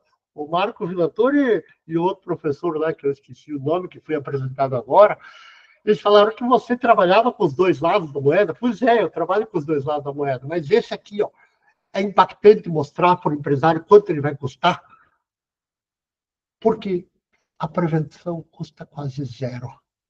A prevenção é de graça, praticamente, se você considerar esses números. Você imagine que eu vou pagar uma ação de regresso do INSS. Então, todo o valor que o INSS pagou para aquela pessoa, eu tenho que devolver. Quanto dá isso? dá mais 1 milhão, dá mais 2 milhões, dá mais 3 milhões, dependendo da idade do cara, dependendo da idade dos filhos, dependendo do salário do cara. Então, da pessoa, né? Então, eu vou ter aqui valores absurdos. Eu vou dar 2 milhões para o empregado, eu vou dar 2 milhões para o INSS, porque uma pessoa morreu ali dentro. Então, além de ser um fato grave, a pessoa ter morrido, a gente tem que conscientizar que isso vai pesar na empresa, que eles têm que investir em prevenção, que a prevenção é muito barato perto do acidente de trabalho. Né? Como que a gente vai ter atitude preventiva? Veja, a gente tem que ter uma análise criteriosa de exame admissional, periódico e dimensional. A maioria das empresas faz isso de forma meio que no automático. Joga isso lá na gaveta. Ah, veio o exame, veio, manda para o contador, está tudo certo. Manda lá para o pessoal do RH para eles arquivar. Cara, não é assim. Vamos contratar médico, vamos exigir cuidados médicos. Qual é a função que o cara vai trabalhar? Vai trabalhar com peso? Vamos pedir um exame de coluna, vamos pedir, né, um raio-x, alguns exames. O raio-x, uma ressonância, é barato perto de uma indenização de acidente de trabalho? É baratíssimo. Agora, se eu falar só para o empregador que ele vai ter que pagar o raio-x, vai ter que pagar... Poxa, mas isso é muito caro. Não, isso é barato. Caro é pagar uma indenização do acidente de trabalho. A indenização é cara. O exame é baratíssimo. Né? Cuidar com isso. Observar o cumprimento das normas regulamentadoras. Né? Quem trabalha com engenharia de segurança, quem trabalha com técnico de segurança, quem trabalha nos setores de responsabilidade da empresa, cuide com o cumprimento das normas. Puna o empregado que não cumpra. Façam 2, 3 punições, formalizem as punições. Ah, não está cumprindo, manda embora, dá uma justa causa. Por quê? Porque isso tem que servir de exemplo para os demais. Porque você não pode deixar acontecer um acidente. Depois que acontecer um acidente, não tem mais o que fazer. Né? Temos muitas atitudes preventivas. Treinamento. Investir em treinamento é caro, professor. É caro se você não olhar para uma indenização. Eu estava até agora falando de quanto custa uma ação de indenização, para você ver que um treinamento com a ginástica laboral é barata. É de graça. Quanto custa o treinamento? Cara, não vai custar nem perto dos 2, 3 milhões que dá uma ação. Então, é por isso que a gente mostra números primeiro para fazer a reflexão com o empresário, dizendo, olha, se você perder uma ação dessa, o cara perdeu um dedo, o cara perdeu uma mão, se ele morrer aqui dentro, você se prepare para ter um custo alto. Né? Outra coisa que pouca gente faz, controle direto e efetivo dos programas. PPRA, PGR, PCMCO, LETCAT, PPP, olhe esses documentos, são documentos longos, extensos, é uma terceirizada que faz. Muitas vezes chega aquele documento, o pessoal engaveta.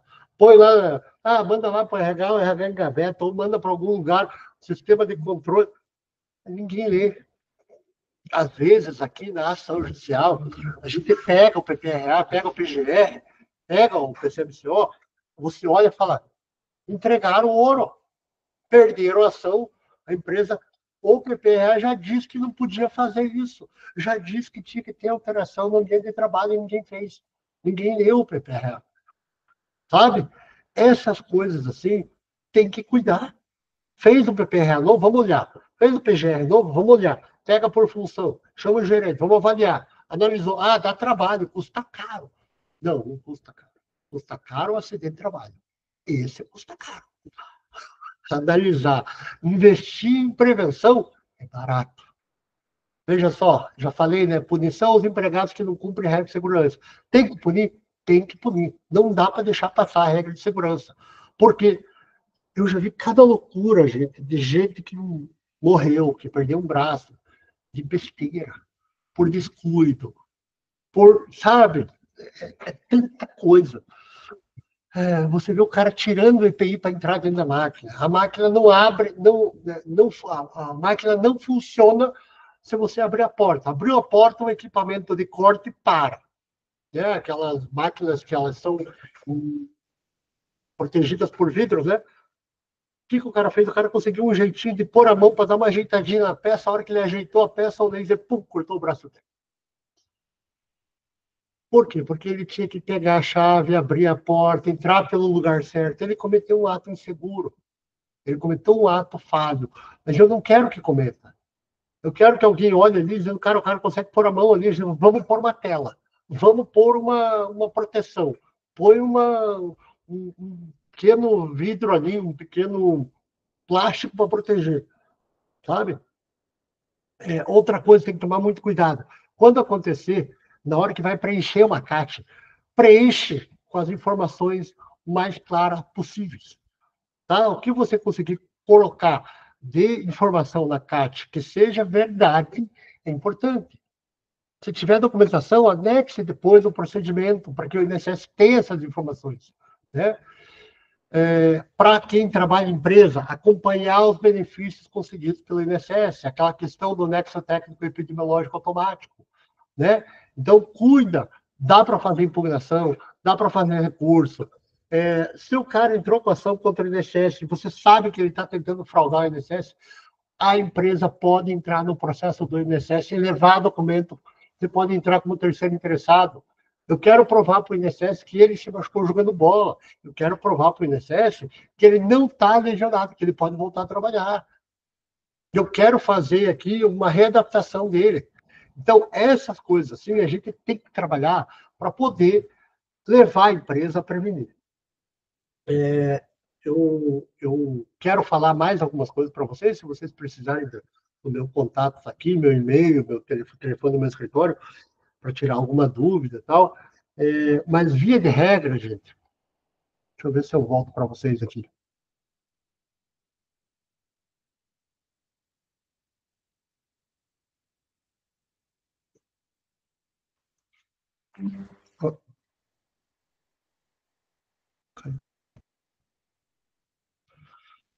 Achei vocês. Via de regra, você tem umas questões que são muito sensíveis no acidente de trabalho. Quando você tem um acidente de trabalho grave, vocês vão ver o impacto que vocês têm na empresa de vocês. Vocês vão ver o clima, o astral que cria na empresa quando tem uma morte dentro da empresa. Sabe? Todo mundo fica consternado, todo mundo fica abatido, todo mundo fica preocupado. Há uma questão muito grave disso, né? Aí você pega aquilo ali e leva para a família da pessoa. A família foi impactada. Aí você vê os vizinhos impactados. Aí você vê toda a sociedade que cerca impactada por um acidente de trabalho. Aí a gente vê reflexos no INSS, a gente vê reflexos na vida das pessoas, a gente vê reflexo no SUS, porque o SUS acaba pagando muito tratamento. A gente vê reflexos no ambiente de trabalho. Então, o acidente de trabalho ele é muito severo, ele é muito grave. Ele causa uma enorme desconforto em uma série de pessoas. Tem impactos sociais, tem impactos ambientais no trabalho, tem impacto num leque que você não consegue nem avaliar. Então, qual é o custo do acidente de trabalho? O custo do acidente de trabalho é altíssimo. Quanto custa a prevenção? A prevenção não custa nada. Às vezes, fazer um exame de coluna para ver se o cara não tem uma predisposição genética para trabalhar com peso, resolve. Tira o cara dali, põe outra função, não vai pôr ele lá no peso. Sabe? Às vezes, adaptar um ambiente de trabalho com altura, com ergonomia, vocês evitam esse trabalho. Então, uma doença, né, mano? Qual é a nossa ideia aqui? É tentar mostrar, às vezes, que a prevenção é barata. Que fazer ergonomia, que fazer ginástica laboral, que parar um pátio de produção 5 minutos para ginástica laboral pode salvar vidas, pode salvar pessoas. Que você olhar para dentro da tua empresa, pegar um médico de segurança do trabalho, o médico do trabalho, pedir para ele faça um laudo, analise a pessoa. Olha, essa função aqui ela é grave. Você tem uma pessoa lá que vai trabalhar numa atividade que ela tem muito risco. Médico, por favor, analise isso aqui com cuidado para ver se ele não tem lesão de ombro, lesão de cotovelo, lesão de coluna, predisposição genética para isso. Ah, mas custa caro. Custa caro depois. Antes não custa caro. O custo é inerente à atividade empresarial.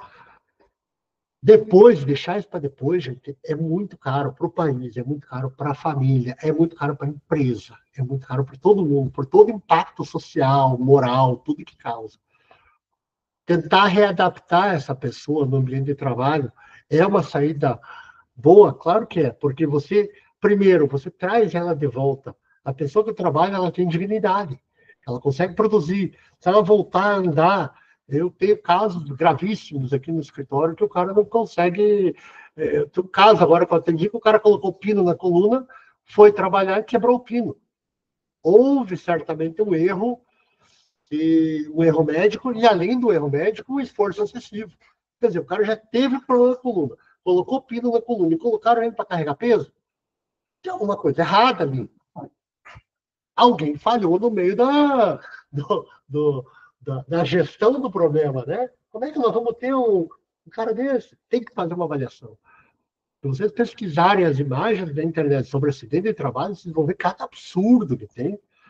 Empresas de menor porte, empresas de grande porte, tipo coisas. A criatividade humana para fazer besteira é infinita, né? Eu vejo assim que né, tem gente trocando para-raio em dia de chuva. Não faz isso, não sobe nem no telhado, né? Coisas assim que são gravíssimas, né? Nós temos as ações são pesadas, a indenização é grande, mas o que mais me preocupa é o impacto social que a gente tem disso tudo. Né? Você vê a sociedade sofrendo. A família, parente, filho que perde pai, que perde mãe, mãe que perde filho, pai que perde filho, são coisas nunca mais se recupera esse ser humano. Quem já passou por isso sabe o impacto emocional que isso traz na vida das pessoas, da sociedade. Então, não é só o financeiro, não é só isso. É proteger a sociedade, é se proteger, é tentar criar um ambiente mais seguro, é tentar cumprir as regras de segurança. O PNR foram criadas não é à toa. Né? Eu estava dentro de uma empresa um dia, quando aconteceu um acidente de trabalho com morte.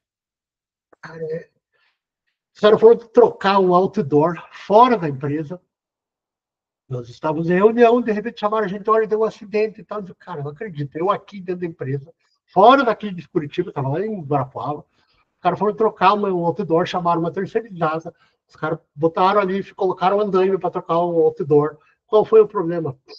Colocaram o andaime muito perto da linha de transmissão de energia. E para quem já trabalhou com transmissão de energia, sabe que essa rede de alta tensão, ela produz um campo magnético de 2 metros, vamos dizer. Não sei qual é a metragem, mas ele é grande. Quando os caras colocaram o andaime em cima, foram subindo. Eles tinham uma régua metálica para fazer alguma coisa. Essa régua, ela saiu para fora do andaime, assim. Ela esticou um pouco.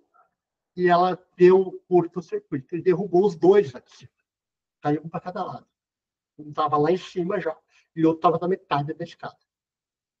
E o que estava na metade da escada era o dono da empresa, o que estava lá em cima era o funcionário. Os dois têm cinto de altura. E daí, naquela correria, alguém abriu o carro da empresa para pegar alguma informação. O que tinha lá? Todos os EPIs de altura. Todos. O rapaz que estava em cima acabou falecendo. O cara não usou EPI. Simples. EPI de altura. Era uma terceirizada. Qual era o grande fator? É uma empresa super responsável, controla, tem técnico de segurança, engenheiro de segurança, tem equipe, tem toda aquela... Né? O que aconteceu? O cara entrou, terceirizado, foi trocado na frente da empresa, não passou pelos controles, montou o andaime, não se atentou para a rede elétrica e acabou causando um acidente enorme. Aí veio o Ministério do Trabalho, aí veio o INSS, aí veio toda aquela confusão, dizendo, pô, a empresa não fiscalizou. Cara, mas era fora da empresa, né? Mas era serviço meu.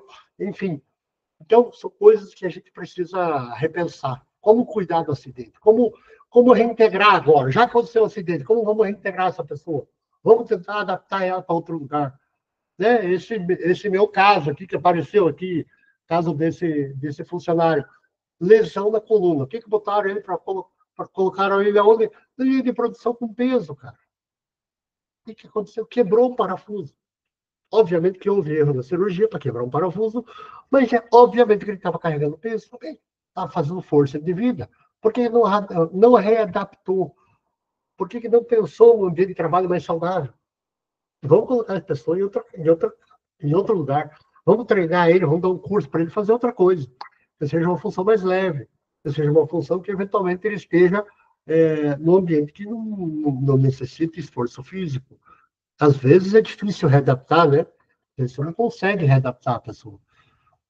A questão da pensão, vejam, a lei traz uma questão interessantíssima, que ela diz incapacidade para aquela função, não para outras. Então, o cara trabalhava na linha de produção, perdeu incapacidade para trabalhar naquilo, porque teve uma lesão de coluna, vai lá, faz uma graduação, faz uma administração, direito, enfim, qualquer outro curso, e vai trabalhar numa função. Esse cara recuperou a capacidade de trabalho. Não, ele tem outra capacidade de trabalho, mas aquela função que ele exercia, ele jamais vai poder voltar. Então, a indenização vai ser pautada nisso também. Qual é a ideia, gente? Prevenção é caro ou barato?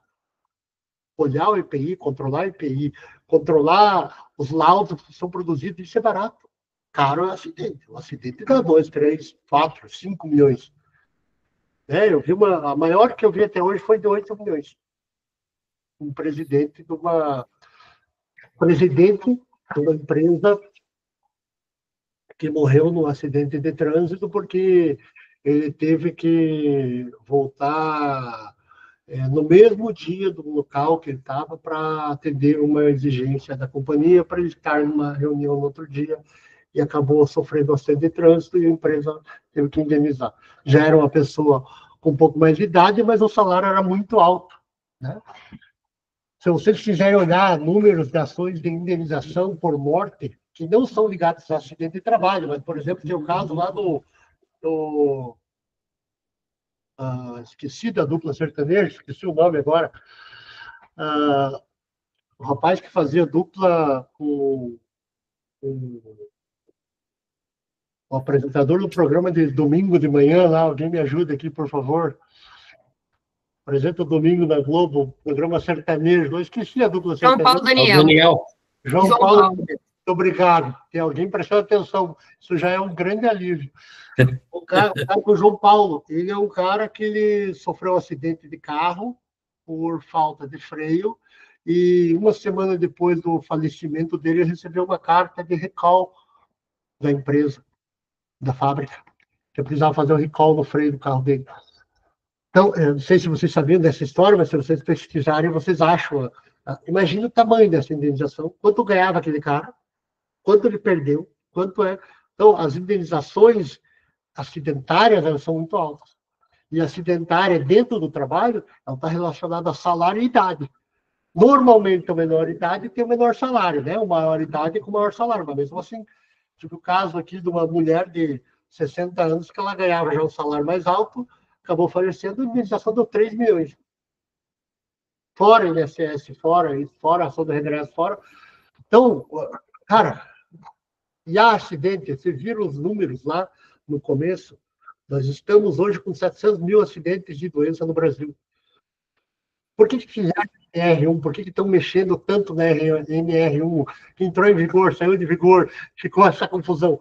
Porque a maioria dos afastamentos hoje do INSS são por problemas psicológicos, psiquiátricos, ligados à parte do cérebro. Antigamente, os problemas eram lesão de braço, lesão de mão. Hoje é tudo psicológico, a gente nem sabe como lidar com isso. Nem nós, advogados, nem os engenheiros, nem os médicos, nem os psiquiatras que são da área, ninguém tem tanta a certeza para lidar com isso. Então, todo mundo aprendendo ainda com isso, por isso veio uma NR. Alexandre, você levantou a mão, quer falar algo? Obrigado, professor. Antes que eu esqueça, porque o pessoal já está me cobrando aqui, primeiro, né, agradecer a aula. Se o senhor pode compartilhar este material da apresentação. Posso sim, acho que o Vilator já mandou para você. Se ele não mandou, eu mando. Eu peço para ele mandar, acho que fica mais fácil. Você compartilha? Sim, porque o pessoal, senão eu acabo esquecendo e o pessoal aqui já está me cobrando, realmente. Eu aviso, professor, antes de começar, que eu vou mandar para não ficarem anotando, porque às vezes eu falo rápido, às vezes eu passo rápido, as minhas italianices às vezes atrapalham um pouco, e hoje, me desculpe, eu acabei me equivocando. Não, pelo contrário, é muito impactante a gente ver esses números, né, o número do que causa um acidente. Infelizmente, uma vida não é quantificável, mas o direito ele tem que fazer essa dolorosa conta, né? E eu queria aproveitar para abusar um pouco mais aqui do seu conhecimento. Vou estender as perguntas para os colegas, eu só vou pedir uma gentileza. Como eu fechei a apresentação e abri de novo, eu perdi o histórico. As pessoas que enviaram já perguntas aqui pelo chat, que ficou lá no começo da aula, por gentileza, pode até abrir o áudio e endereçar as perguntas, professor. Só vou pedir a gentileza da gente ser objetivo na pergunta para poder contemplar o máximo possível de colegas. Então, aqueles que já fizeram pergunta, por favor, estejam à vontade. Eu acho para que usar aqui do... mensagens, Alexandre. Você quer que eu leia e responda já? Olha, então, eu já perdi a linha do tempo aqui. Eu não sei quem foi que começou. Mas funciona bem se o colega estiver aqui ainda na sala, quiser abrir o áudio, fica à vontade. O Rômulo aqui, ó. Qual o valor do seguro obrigatório? É o valor do INSS. A Constituição trata como seguro obrigatório, mas é INSS, tá? Boa noite. Caso de investigações comprovarem a omissão, desvio ou que o empregado causou ou ocasionou o acidente, mesmo assim, o direito permanece? Vinícius, eu não sei se você quer contemporizar a tua pergunta aqui, mas se eu tiver uma investigação comprovando que foi culpa do empregado, a gente tem um sistema que se chama culpa exclusiva da vítima. Quando a culpa é própria dela, aí você isenta a empresa, tá? Não sei se respondi, se era essa a mesma pergunta, se você queria... Perfeito, professor, boa noite. Era isso sim, foi no momento que você estava falando sobre as indenizações por um acidente, no caso de falecimento. Tá bom, obrigado pela pergunta, viu, Vinícius? Jorge, hoje mesmo peguei um processo como assistente técnico, um caso de insalubridade e periculosidade, no qual o reclamante também solicitou dano moral devido a condições degradantes e risco no acidente de trabalho. É isso aí. Você pega o dano moral, ele é toda a bala que o cara sofre. Hoje tem dano moral por excesso de jornada. Claro que o tribunal, eles acabam avaliando isso de forma muito particular, muito no caso concreto, né? Porque o que é o excesso de jornada? O cara faz meia hora mais por dia, cara, não vai estar dando moral. Agora, o cara que trabalha 17, 18 horas de jornada, qual é a vida privada que a gente tem hoje, né? Eu digo para as pessoas, às vezes tem que fazer uma conta. Quanto custa uma hora extra? Professor, custa o que a lei manda. Não. O que a lei manda, a maioria das pessoas sabe, e eu digo que às vezes os empregados sabem mais do que a gente é advogado. Mas eu digo para vocês em termos pessoais, né? No mundo ideal, você dorme 8 horas, você, nessas 8 horas, depois das 8 horas, você trabalha 8, mas você perde 2 para ir trabalhar, né? Uma para ir, uma para voltar. Então, de 8 que dorme, mais 2, 10, mais 8 de trabalho, 18. Mais uma hora de intervalo, 19. Então, dos 24 horas que a gente tem, 19 horas já foram. Que sobram quantos? Que sobram 7, né? 5. 5 horas. Uma hora a mais de trabalho é quanto do teu tempo livre? É um quinto do teu tempo livre. Então, uma hora de trabalho, às vezes, é muito caro para você, né? Você só tem um quinto do tempo livre. Então, eu faço essas reflexões assim, quanto custa? Cara, depende. Depende da pessoa, né? Em se tratando de impostos previdenciários relacionados à segurança, temos o GILRET como FAP e o FAI. Exatamente. Tem mais impostos aí em cima para tentar regulamentar. E agora vem uma reforma tributária que vai mexer em tudo isso. Então, não vamos entrar muito fundo, porque vai acabar mexendo e vai mudar tudo de nome de novo, né? Readaptação é complicado. Salário que não pode ser reduzido, colega na mesma função, vontade do trabalhador. Tem uma questão da vontade do trabalhador. Eu critico, quando eu falo que o Supremo disse que não poderia compensar o que o INSS paga com o que o empregado recebe da empresa, eu estou dizendo assim, Supremo, você está estimulando que o empregado não volte a trabalhar. Por quê? Porque se ele voltar a trabalhar, ele perde o INSS. Né? Ele perde o INSS. Então, ele ganha 2 mil de INSS, 1.800 de INSS, 2 mil de indenização. Volta a trabalhar, ele tem que trabalhar para ganhar quanto? 2 mil. Ele sai de 4 para 2. Ele vai querer voltar? Não. As pessoas querem se recolocar numa outra função Querem recuperar a capacidade de trabalho? Não, eles querem ficar ganhando 4. É muito ruim, entre aspas, para quem perde, para quem recupera a capacidade de trabalho, porque ele acaba perdendo dinheiro no final do mês. Então, o nosso sistema, eu faço essa crítica de que a gente tem que criar uma metodologia de que incentive também a vítima a querer voltar. Porque o sistema hoje, ele diz para a vítima, se você voltar, você perde metade do que você está ganhando. Então, não tem porquê, né? O seguro de acidente de trabalho é obrigatório por lei pela empresa ou somente em caso de morte? Não. O seguro do acidente de trabalho não é, via de regra, não é obrigatório, tá? Você ter seguro. Aonde que ele tem? Algumas convenções coletivas têm seguro, tá? Convenção coletiva, acordo coletivo, daí o seguro se torna obrigatório. Veja só, quando eu atuo como advogado de empresa, o que eu atuo para a empresa? Faça um seguro, mas de responsabilidade civil. O que é isso? Se acontecer algum acidente, o seguro paga. É como um seguro de carro. Se eu bater o carro, meu seguro paga. Conserta o carro do outro. Se eu sofrer um acidente de trabalho dentro da minha empresa, eu posso ter um seguro para pagar isso? Posso ter um seguro. E é barato e é caro? Nunca é barato o seguro com o valor dessas nações que a gente viu, né? O que seria do advogado se não fosse a interpretação, né, Romulo? Pois é, Romulo. A gente vive num mundo hoje que eu digo para vocês o seguinte: a gente viveu 3 eras. Né? Quando a gente fala em poder legislativo, executivo e judiciário, que é a tripartição clássica lá de Montesquieu, a gente viveu a era do executivo quando a gente tinha um monarca, a gente tinha um rei. A era do executivo, o rei era o executivo, né? Então ele mandava. Depois nós vivemos a era do legislativo, dizendo que cada lei é o que vale. A lei tem que dominar. Então, era do legislativo. O legislador determinava o que era certo e o que era errado, e a gente viveu a era do legislativo. E hoje, o que a gente vive? Hoje a gente vive a era do judiciário. Porque quando eu entrei na faculdade, ninguém sabia quem eram os ministros do Supremo. E hoje, aqui, nessa aula, aqui, se eu falar para vocês, vocês conseguem lembrar de 5 ou 6, pelo menos, com facilidade. Por quê? Porque hoje o judiciário interfere em tudo. Então, seguindo aquela lógica lá de Montesquieu, de tripartição dos poderes, legislativo, executivo, judiciário, hoje nós vivemos a era do judiciário. A era da interpretação da lei. Eu acho bom? Não. O judiciário está dominando o executivo e o legislativo? Tá. Porque o executivo faz uma coisa, o judiciário não pode. Ou o executivo faz uma coisa, o judiciário fala inconstitucional. O legislativo faz uma coisa, cria algo, o judiciário vem, não pode, é inconstitucional, vou caçar. Quem que caça o judiciário? Quem que limita o judiciário hoje?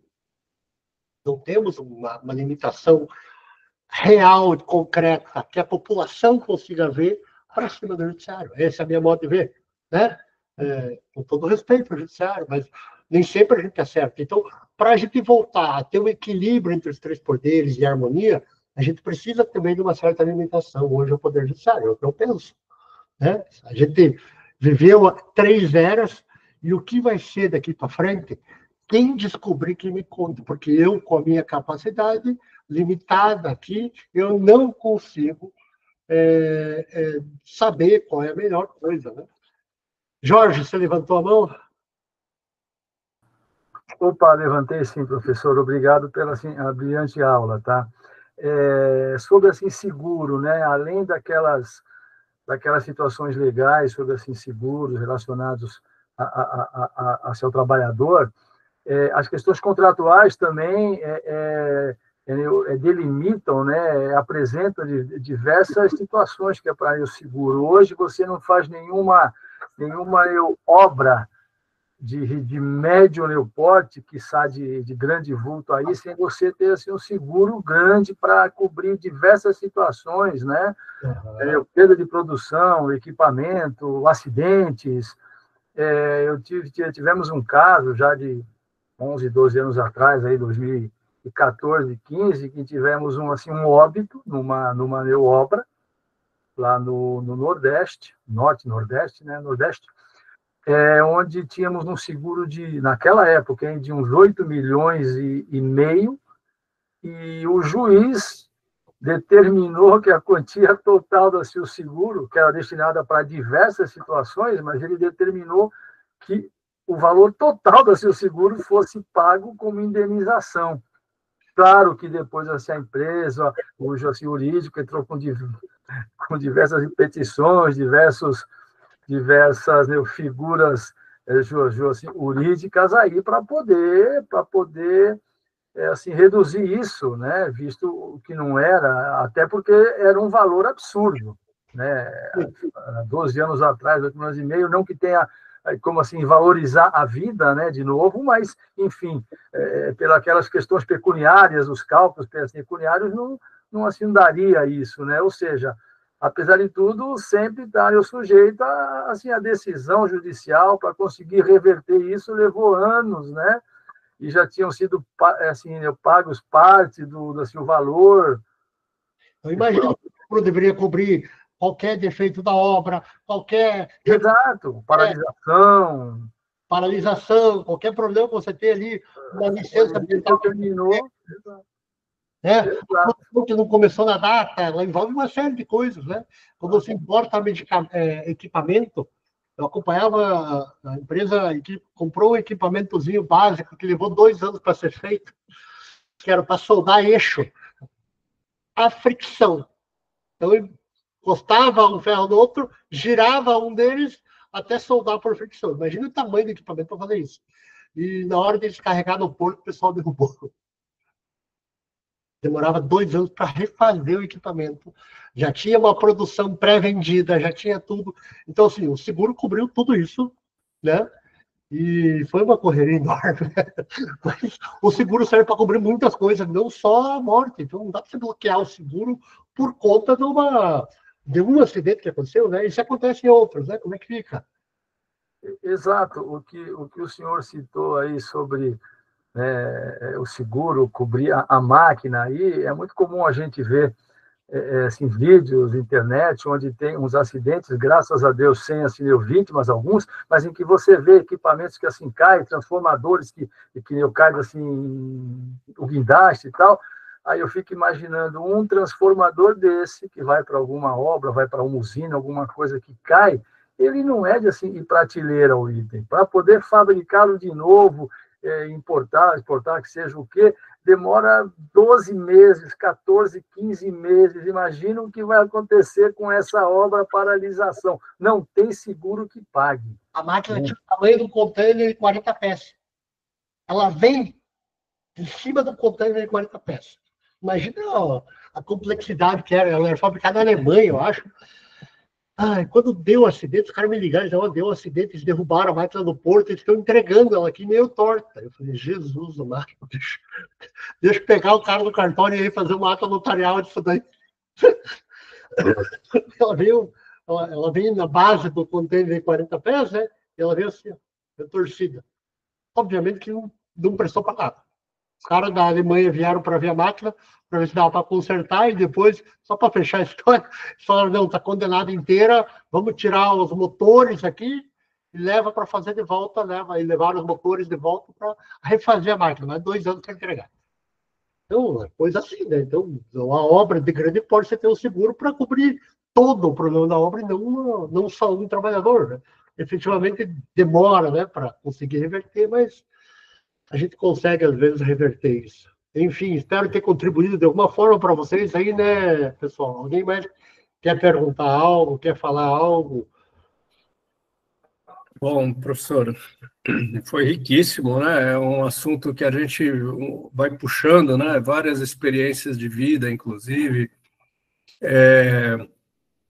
O acidente, ele nunca é algo agradável, né? Eu sempre, até por uma curiosidade do engenheiro, eu às vezes fico seguindo canais, principalmente de acidentes de avião, né? E aquilo tem uma investigação ao longo de anos e anos, e o pessoal que investiga esse tipo de acidente sempre fala que um acidente ele sempre vai ter o lado ruim, mas o lado bom é que você vai prevenir e melhorar, né, o processo. Às vezes um acidente mata, vitima algumas dezenas de vidas, mas também previne outras milhares, né? No caso de Brumadinho. Infelizmente, a engenharia é feita assim, né, de tentativa e erro. Queria agradecer muitíssimo, mas muito mesmo, né, a sua aula para mim. Eu tenho certeza que os colegas compartilham da mesma opinião. Uma aula riquíssima que eu tiro, né, reforço essa visão de que a prevenção ainda é muito barata. Ela eu não jogaria nem na conta do custo, né? Ela é um investimento, porque o colaborador ali, sabendo até da preocupação da cultura da empresa de prezar, né, pelo bom ambiente de trabalho, ele com certeza vai retornar um ambiente mais produtivo. Professor, queria agradecer aqui em nome da Associação de Engenheiros, que está realizando esse curso em parceria com a Fundação Centro de Excelência Portuária, com o patrocínio do sistema Confea, CREA e Mútua, os colegas que estão aqui até essa hora conosco, buscando esse conhecimento, pessoas de alto nível, com grande histórico, né, de experiência. Professor, muitíssimo obrigado. Já fico aqui, reforço aqui o lembrete do material, que o pessoal já está me mandando mensagem aqui. Nossa, eu quero esse material do professor Cleverson, foi uma aula bem prática. E, professor, queria deixar com o senhor aí as palavras finais. Muito obrigado. É uma grande honra para mim falar para vocês. Eu não sabia que o grupo era só de engenheiro, achei que tinha outras profissões também. Eu me identifico muito com a engenharia. Meu pai sempre me disse para eu ser engenheiro, né? Mas eu acabei teimando com ele e fui virar advogado por questões outras aí. Eu, via de regra, tenho um raciocínio muito lógico, igual os engenheiros normalmente têm. Me dou muito bem com coisas assim, viu? Meu avô já vem de uma geração, meu avô era ferreiro, então ele usava a engenharia na prática dele, né? Com as limitações que ele tinha à época, né? Vocês imaginem que ele fazia essas rodas de carroça sem energia, né? Então colocava aquilo tudo sem energia na mão e soldava os ferros com a técnica que ele tinha lá para fazer uma proteção na roda. Eu admiro muito a engenharia. Quem sabe um dia ainda eu arrume um tempo para fazer isso, atender ao pedido do meu pai, até um anseio próprio. Eu fiz Cefet aqui no Paraná, no meu segundo grau, então eu conheço a parte de mecânica ali, por isso que eu trabalho com acidente, eu vou dentro das fábricas, lá eu mato um pouco da minha saudade, né? Da fundição, dos tornos e daquelas coisas que eu vivenciei lá na época de segundo grau. Mas eu digo para vocês que falar sobre acidente de trabalho, ele é um tema que eu gosto de falar, mas principalmente deixar a mensagem de prevenção para a gente proteger as pessoas delas mesmas, de empresas que não têm uma ideia do que eles podem estar causando. É muito prazeroso. Espero ter contribuído de alguma forma para que vocês levem essa mensagem para frente, para que a gente diminua o número de mortes, diminua o número de acidentes, que a gente possa ter uma sociedade, né, dentro das nossas limitações brasileiras aqui, um pouco mais justa, equilibrada, fraterna. Tá bom? Um abraço a todos aí. Qualquer dúvida que tiverem, eu vou mandar no slide meu telefone, meu e-mail, vocês fiquem absolutamente à vontade, tá bom? Tá bom, professor. Muitíssimo obrigado. Boa noite a todos. Um bom descanso. Até amanhã na nossa visita para os alunos que estiverem aqui inscritos na visita amanhã do Ogmo Santos. Professor, obrigado. Bom descanso. Muito obrigado. Boa noite. Até amanhã. Tchau, obrigado. Boa noite, até amanhã. Boa noite, tchau, tchau.